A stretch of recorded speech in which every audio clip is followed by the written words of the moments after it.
ఇచ్చారు. ఆ వ్యాపారంలో ఒక వస్తువు దాన్ని నేను 10 రూపాయలు తెచ్చుకున్నాను, కానీ దాన్ని 20 రూపాయలకు మీకు చెప్పాను. మీరు అడిగారు, నేను చివరికి 2 రూపాయలు తక్కువ చేశాను. మీరు నమ్మారు, నాకు 18 రూపాయలు ఇచ్చే వస్తువు కొనుక్కున్నారు. వాస్తవం నేను దాన్ని ఎంత కమ్మాలి? నా ఖర్చులు అన్నీ చూసుకొని తక్కువలో ధర్మంగా అమ్మాలంటే ఒక 14 రూపాయలకు అమ్మవచ్చు. 10 రూపాయలు నాకు వచ్చిందంటే ఒక 4 రూపాయలు చూసుకొని నమ్మవచ్చు. అది దోషం కాదు, అది అధర్మము కాదు. కానీ నేను 18 రూపాయలకి అమ్మాను, 4 రూపాయలు నాకు మీరు ఎక్కువ ఇచ్చారు. ఇలా ప్రతిరోజు వ్యాపారం చేశాను. ఇలా 10 ఏళ్ళు చేశాను, 20 ఏళ్ళు చేశాను. 20 ఏళ్లలో కొన్ని వందల మంది నా దగ్గర కొనుక్కోపోయాను వస్తువులు.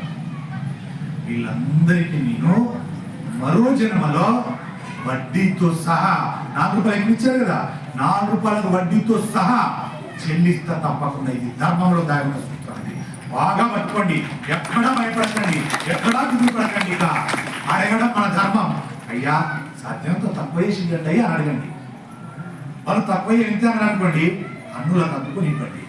అందులో రూపాయి మిగిలిన అది మనకే వర్తిస్తుంది, మనకే వస్తుంది, వడ్డీతో సహా వస్తుంది. బాగుంటుంది. ఇంకెవరితో వాదన తీయకండి, చక్కగా ఇచ్చేది. ధర్మం అంత గొప్పదండి.